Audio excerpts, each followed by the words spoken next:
ഞാൻ നിങ്ങളുടെ സ്വന്തം ആരാധ്യ. ഇന്ന് നമ്മൾ പഠിക്കാൻ പോകുന്ന ഇംഗ്ലീഷ്. സബ്സ്ക്രൈബ് ചെയ്യാൻ മക്കളെ. നമുക്ക് വീഡിയോയിലോട്ട് പോവാം.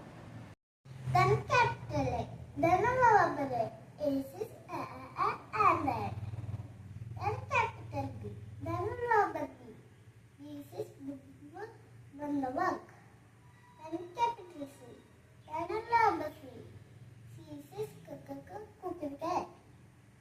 Then capital D, then lower D, this is then the dog. Then capital E, then lower E, this is a little elephant. Then capital F, then lower F, F is fish. Then capital G, then lower G, this is Garidola. Then capital H, then lower H, H is hungry hippo. Then capital I, then lower I is